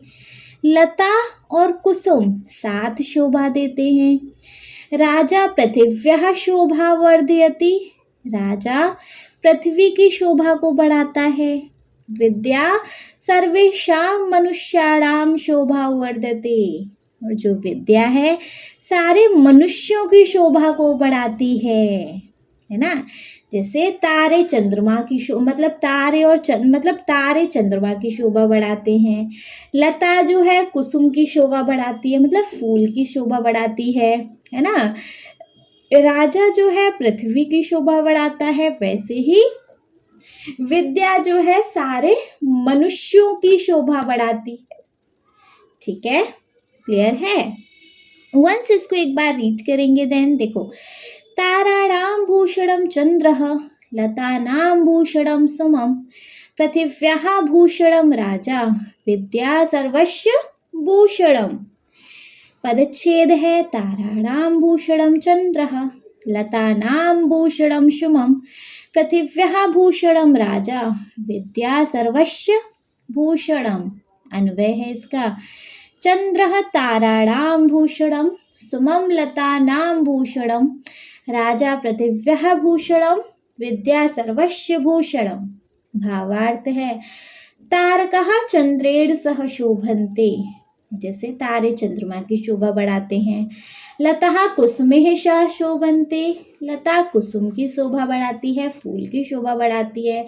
राजा पृथिव्याम शोभा वर्धयते, राजा पृथ्वी की शोभा बढ़ाते हैं। वैसे ही विद्या सर्वेषाम मनुष्याणाम शोभा वर्धते, वैसे ही विद्या सारे मनुष्यों की शोभा बढ़ाती है। क्लियर है नहीं बढ़िया से? चलिए देन 10th वन पे मूव करेंगे। न चौर्हार्य न राजहार्य न भ्रातभंजम न च भारकारी, व्यय कृते वर्धत एव नित्यं विद्याधनं सर्वधनं प्रधानम। न चौर्हार्यम न च राजहार्यम न भ्रातभंजम न च भारकारी, व्यय कृते वर्धत एव नित्यं विद्याधनं सर्वधनं प्रधानम।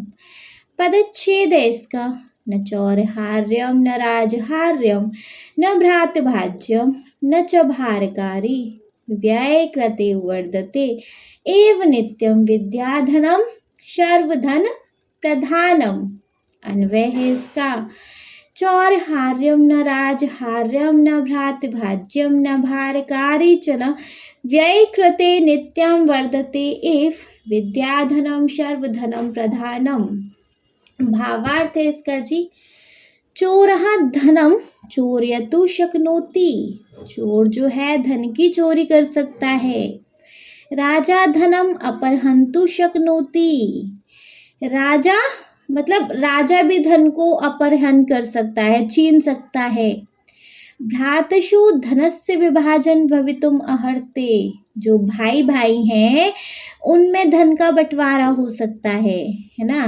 धनस्य व्ययेन धनम न्यूयम भवति, मतलब धनस्य व्ययेन धन खर्च करने से, व्ययेन करने से, व्यय करने से, धन खर्चा करने से धन न्यूयम भवति, धन बढ़ जाता है, धन खर्च करने से धन बढ़ जाता है।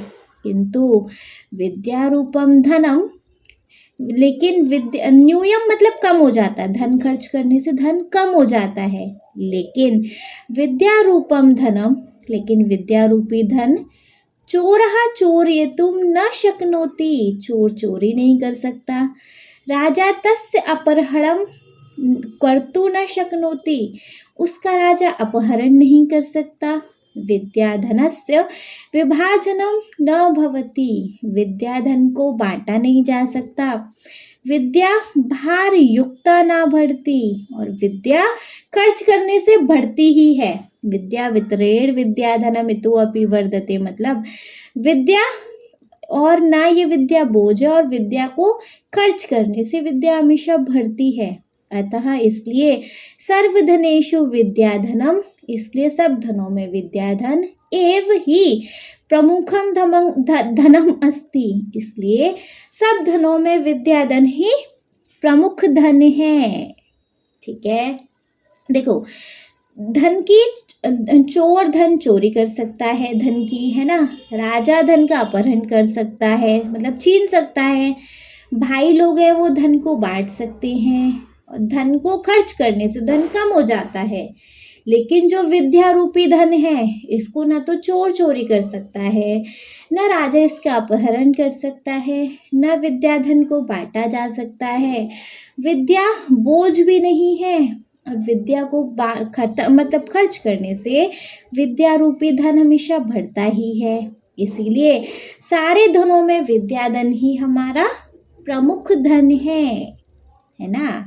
तो वंस इसको एक बार रीड करेंगे, इसके साथ चैप्टर का एक्सप्लेनेशन फिनिश है। देखो, न चौर्हार्यम न राजहार्यम न भ्रातभाज्यम न च भारकारी, व्यय कृते वर्धते एव नित्यम विद्याधनम सर्वधन प्रधानम। पदच्छेद है। न चौरहार्यम न राजहार्यम न भ्रातभाज्यम न च भारकारी विद्यव्यय कृते वर्धते एव नित्यम विद्याधनम सर्वधनम प्रधानम।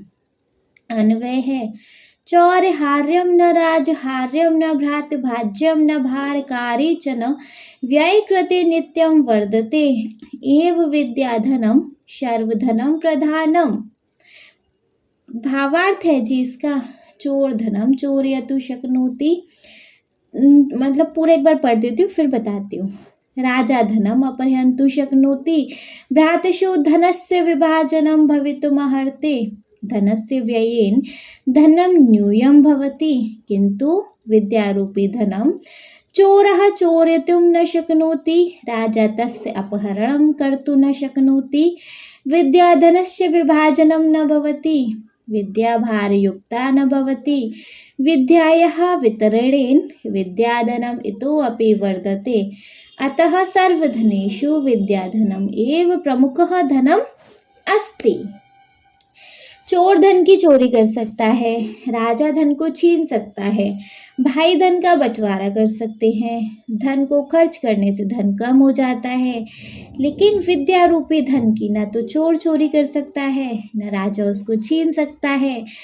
विद्या रूपी धन बांटा नहीं जा सकता, ना ही ये बोझ है, और विद्या रूपी धन को जितना खर्च करोगे उतना बढ़ेगा।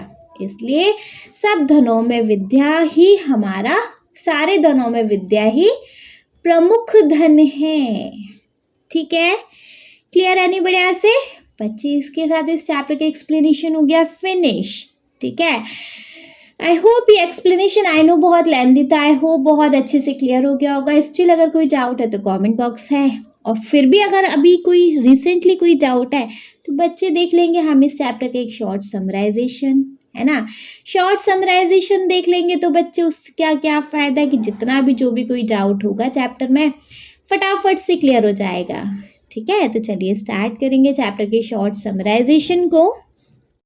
देखिए बच्चे, चैप्टर का शॉर्ट समराइजेशन स्टार्ट करेंगे हम उसके नेम के साथ ही, जो कि है क्रीडाम वयम श्लोकांत्याक्षरी। हम सब श्लोक अंताक्षरी खेलते हैं। ठीक है, इसमें यहाँ फ्रेंड्स का कन्वर्सेशन है वो देखेंगे। सबसे पहले पहली लड़की बोल रही है, सखी दीपिके वयम अधुना क्रीडितुम अभिलषामः। हे सखी दीपिका, हम सब अब खेलना चाहते हैं। फिर दूसरी बोलती है, अरे भारती बहिर्वृष्टिः अस्ति कथम क्रीडामः। अरे भारती, बाहर बारिश हो रही है, कैसे खेलेंगे। फिर बोल रही है, वृष्टि अस्तु नामः इच्छा अस्ति चेत क्रीडामः बर्हिगमनस्य आवश्यकता एव नास्ति एषा नूतना क्रीडा अस्ति बहु अंताक्षरी क्रीडा इति। बारिश तो नाम की है, अगर इच्छा है तो खेल सकते हैं, बाहर जाने की आवश्यकता भी नहीं है। अरे ये नया खेल है अंताक्षरी क्रीड़ा। फिर एक लड़की बोल रही है, किम अंताक्षरी क्रीड़ा अहम अपि क्रीडामि। क्या अंताक्षरी क्रीड़ा, मैं भी खेलूंगी। फिर बोल रही है, अवश्यकम अवश्यम आगच्छन्तु वयम सर्वे क्रीडामः। जरूर आओ हम सब खेलते हैं। फिर एक लड़की बोल रही है, सखी तर्हि क्रीडाया नियमान सूचयति। सखी तो खेल के नियम बताओ। फिर बोल रही है, वयम गणद्वयं रचयामः। प्रथम गणस्य नाम ज्ञानमाला एवं च द्वितीय गणस्य नाम रत्नमाला। आदौ प्रथम गणस्य सदस्यः एकं पद्य गायति, तस्य पदस्य अन्तिमेन व्यञ्जनवर्णेन द्वितीय गणस्य सदस्यावन्यं श्लोकं गायति, एवं क्रमशः क्रीडा प्रचलति। हम दो ग्रुप बनाएंगे, पहले ग्रुप का नाम ज्ञानमाला और दूसरे ग्रुप का नाम रत्नमाला। आगे पहले ग्रुप का सदस्य की श्लोक गाएंगे, उस श्लोक के अंतिम व्यंजन वर्ण से द्वितीय ग्रुप का सदस्य या महिला सदस्य अन्य श्लोक गाएंगे। इस तरह लगातार खेल चलेंगे। फिर लड़की बोल रही है, अहो महान आनंदम भविष्यति तर्हि क्रीडामः। आदौ ज्ञानमाला गण र इति अक्षरात् पद्यं गायति, ततः रत्नमाला गणः वदति। अरे बहुत मजा आएगा, तो खेलते हैं। पहले ज्ञानमाला ग्रुप र अक्षर से गीत गाते हैं, फिर रत्नमाला वर्ग गाते हैं। ठीक है, फिर देखो यहाँ श्लोक दिए गए हैं, अब उनको मैं स्किप कर रही हूँ। ये जिस तरीके से गा रहे हैं, अब मैं डायरेक्ट उन श्लोक को एक्सप्लेन करूंगी, है ना। फर्स्ट श्लोक है, रूपयोवन संपन्नः विशाल कुल संभवः विद्याहीना न शोभन्ते निर्गंधा एव किशुंकः।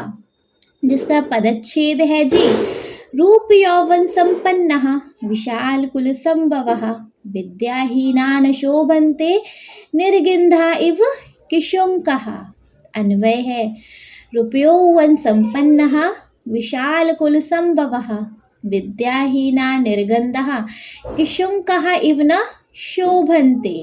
भावार्थ है, येषां सुंदरम रूपम अस्ति यौवनम अस्ति उत्तमे कुले जन्मे अपि प्राप्तम किंतु ते यदि विद्यायाः अर्जनं न कुर्वन्ति तर्हि तेषां शोभा न भवति।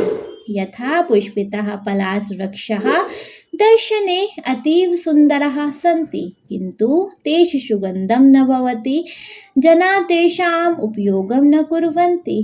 अतः रूपस्य यौवनस्य उच्चकुलस्य च अपेक्षया विद्या एव श्रेष्ठः। तो जिनके रूप सुंदर हैं, जो जवान हैं, उत्तम कुल में जन्मे हैं, लेकिन अगर उन्होंने विद्या अर्जित नहीं करते हैं तो वे सुंदर नहीं हैं। जैसे फूलों से युक्त पलाश के वृक्ष देखने में बहुत सुंदर होते हैं किंतु उसमें कोई सुगंध नहीं होती, लोग उसका उपयोग नहीं करते। अतः सुंदर जवान और उच्च कुल की तुलना में विद्या ही श्रेष्ठ है। ठीक है, सेकंड देखेंगे, काव्य शास्त्र विनोदेन कालो गच्छति धीमताम व्यसनेन च मूर्खाणां निर्दया कलहेन वा। जिसका पदच्छेद है, काव्य शास्त्र विनोदेन कालः गच्छति धीमतां व्यसनेन च मूर्खाणां निर्दया कलहेन वा। अन्वय है, धीमतां कालः काव्य शास्त्र विनोदेन मूर्खाणां च व्यसनेन निर्दया कलहेन वा गच्छति।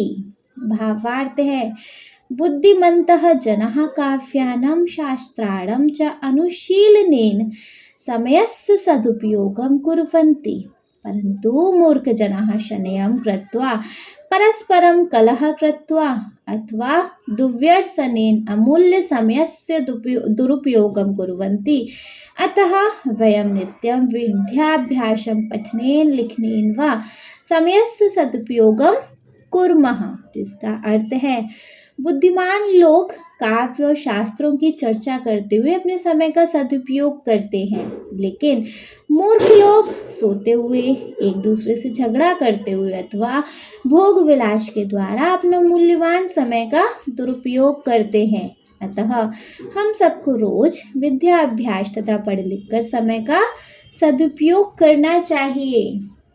नेक्स्ट थर्ड वन है, विद्या विवादय धनम मदाय शक्तिः परेषां परिपीडनाय कलस्य साधोर विपरीतमेतत् ज्ञानाय दानाय च रक्षणाय।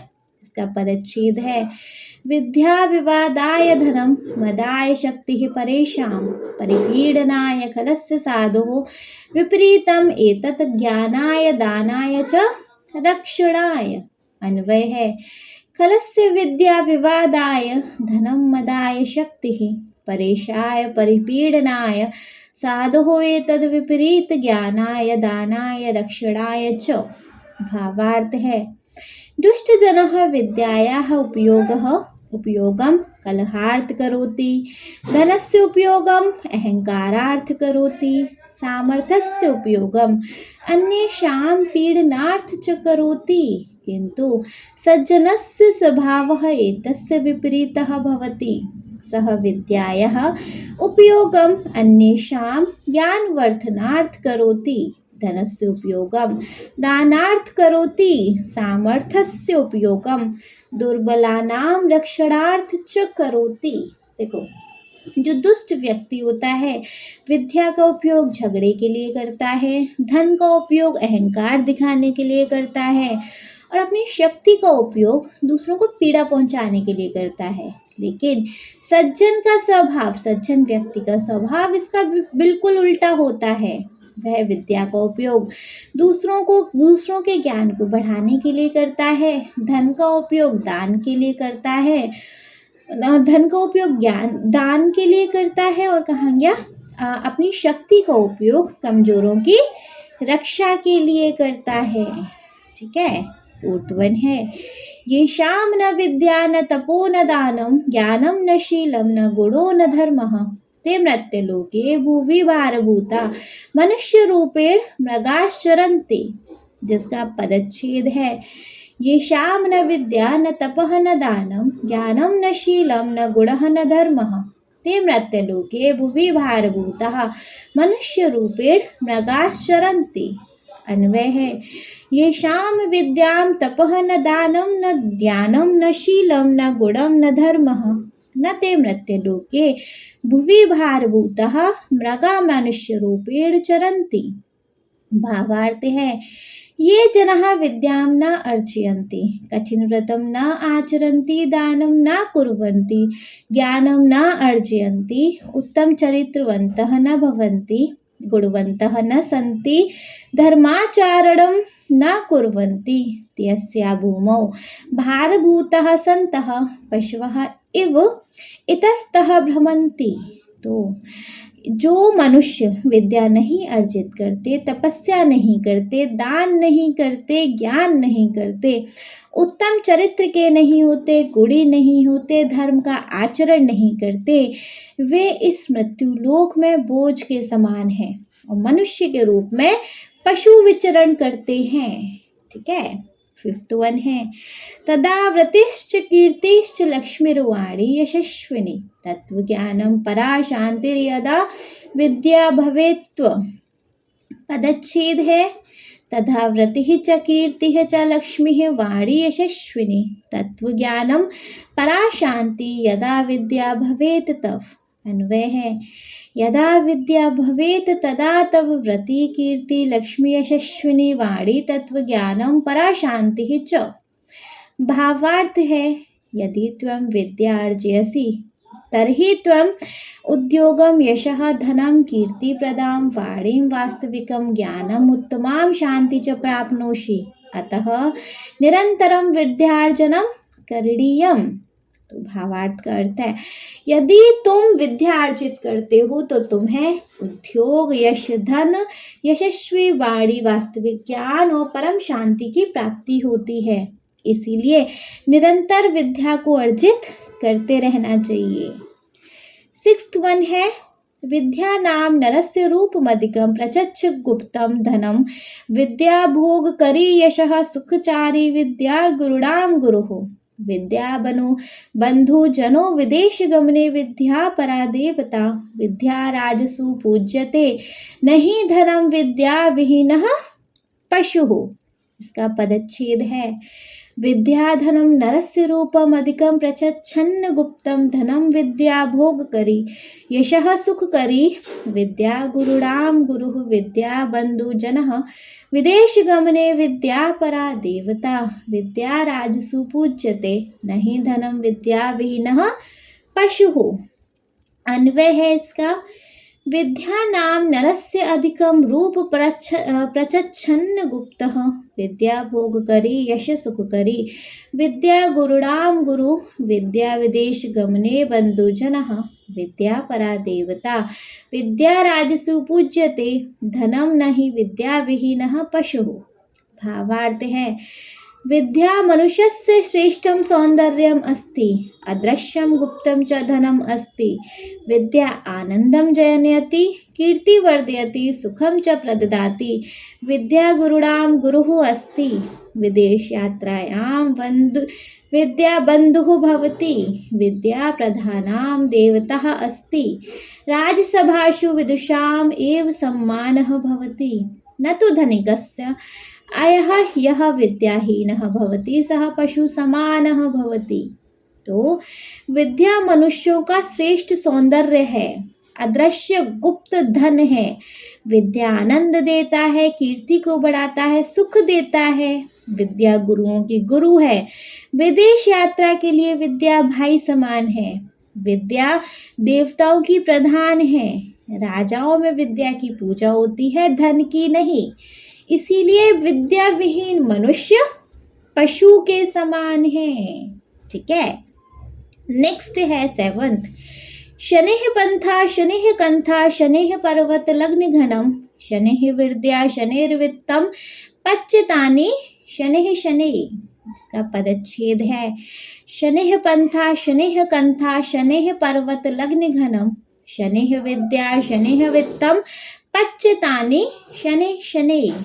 अन्वय है पंथा शनैः कंथा शनैः पर्वत लग्न घनम शनैः विद्या शनैः वित्तम शनैः चैतानि पच्च शनैः शनैः। भावार्थ है मनुष्यः सर्वदा गमन समये सावधानं चलेत्, वस्त्रस्य सीवनं जागरूकतया कुर्यात्, पर्वतस्य उपरि आरोहणं क्रमेत् कुर्यात्, विद्यां धनं च निरन्तरं प्रयत्नेन अर्चयेत्। एतानि पञ्चकार्याणि शनैः अर्थात् सोपान कर्मेण एव कुर्यात्। ओवरऑल इस भावार्थ का मतलब है हमारे जीवन में ये 5 काम धीरे धीरे होने चाहिए। रास्ते पे चलना, कपड़े सिलना, पर्वतों पर चढ़ना, विद्या प्राप्त करना और धन को इकट्ठा करना।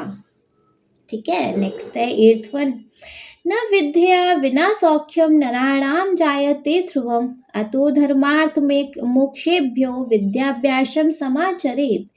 इसका पदच्छेद है न विद्या विना सौख्यम नराणाम जायते ध्रुवम अतः धर्म अर्थ मोक्षेभ्यः विद्याभ्यासम समाचरेत्। अन्वय है जिसका विद्या बिना नारणाम ध्रुवम सौख्यम न जायते अतः धर्म अर्थ मोक्षेभ्यः विद्याभ्यासम समाचरेत्। भावार्थ है जिसका मानवानां कृते विद्यार्जनम् अत्यन्तम् अनिवार्य भवति। यदि नरः विद्यार्जनं न कुर्वन्ति तर्हि स्थिरं सुखं न प्राप्नुवन्ति। अतः धर्म साधनाय अर्थ लाभाय मोक्ष प्राप्तुं च विद्याभ्यासं कुर्यात्। तो मानवों को विद्या अर्जित करना अत्यंत आवश्यक है। यदि मनुष्य विद्या अर्जित नहीं करता तो वह निश्चित ही सुख को प्राप्त नहीं कर सकता। इसलिए धर्म की साधना के लिए, धन लाभ के लिए, मोक्ष की प्राप्ति के लिए विद्याभ्यास अत्यंत आवश्यक है। 9th वन है बच्चे नारणाम भूषणम चंद्रः लतानाम भूषणम सुमम पृथिव्याः भूषणम राजा विद्या सर्वस्य भूषणम। इसका पदच्छेद है ताराणाम भूषणम चंद्रः लतानाम भूषणम सुमम पृथिव्याः भूषणम राजा विद्या सर्वस्य भूषणम। अन्वय है चंद्र ताराणाम भूषणम सुमम लतानाम भूषणम राजा पृथिव्यां भूषणम विद्या सर्वस्य भूषणम। भावार्थ है बच्चे इसका तारकः चंद्रेण सह शोभन्ते लताः कुसुमेशः शोभन्ते राजा पृथिव्या शोभां वर्धयते विद्या सर्वेषां मनुष्याणां शोभा वर्धन्ते। तो तारे चंद्रमा की शोभा बढ़ाते हैं, लता फूलों की शोभा बढ़ाती है, राजा पृथ्वी की शोभा बढ़ाते हैं और विद्या सारे मनुष्यों की शोभा बढ़ाती है। ठीक है, क्लियर है। लास्ट वन भी बच्चे चेक कर लेंगे। So the last one we have न चौर्हार्य न राजहार्य न भ्रातृभ्रंजम न च भारकारी व्यय कृते वर्धत एव नित्यम विद्याधनम सर्वधनम प्रधानम। जिसका पदच्छेद है न चौर्हार्यम न राजहार्यम न भ्रातृभाज्यम न च भारकारी व्यय कृते वर्धते एव नित्यम विद्याधनम सर्वधनम प्रधानम। अन्वय है चौर्हार्यम न राजहार्यम न भ्रातृभंजय न भारकारी च न व्यय कृते नित्यम वर्धते एव विद्याधनम सर्वधनम प्रधानम। भावार्थ है बच्चे इसका चोरः धनं चोरयितुं शक्नोति, राजा धनम् अपहर्तुं शक्नोति, भ्रातृषु धनस्य विभाजनं भवितुम् अर्हति, धनस्य व्ययेन धनं न्यूनं भवति, किन्तु विद्यारूपं धनं चोरः चोरयितुं न शक्नोति, राजा तस्य अपहरणं कर्तुं न शक्नोति, विद्या धनस्य विभाजनं न भवति, विद्या भारयुक्ता न भवति, विद्यायाः वितरणेन न विद्याधनम् इतोऽपि वर्धते, अतः सर्वधनेषु विद्याधनम् एव प्रमुखं धनम् अस्ति। देखो, चोर धन की चोरी कर सकता है, राजा धन छीन सकता है, भाई धन का बंटवारा कर सकते हैं, धन को जितना खर्च करो उतना कम हो जाता है, लेकिन विद्या रूपी धन की ना चोर चोरी कर सकता है न राजा उसका अपहरण कर सकता है। विद्या रूपी धन का विभाजन भी नहीं हो सकता, बंटवारा भी नहीं हो सकता। विद्या कोई बोझ भी नहीं है और विद्या को जितना खर्च करो उतना बढ़ता है ना। इसीलिए सारे धन में विद्या ही हमारा प्रमुख धन है। ठीक है, क्लियर है बच्चे? देखो, इसके साथ हो गया हमारे इस चैप्टर के एक्सप्लेनेशन का दी एंड। आई होप जी ये एक्सप्लेनेशन आपको बहुत अच्छे से क्लियर हो गया होगा। देखो, स्टिल अगर कोई डाउट है तो बच्चे कमेंट बॉक्स है ही, कमेंट बॉक्स में कमेंट करके पूछ लीजिएगा। और अगर कोई डाउट नहीं है तो बच्चे आप इस वीडियो को एक लाइक करेंगे, चैनल को सब्सक्राइब तो ज़रूर ही करेंगे, और आपके जिन फ्रेंड्स के लिए ये वीडियो हेल्पफुल रहेगा उनको इस वीडियो को उठा के शेयर कर देंगे आप। Okay, thank you so much.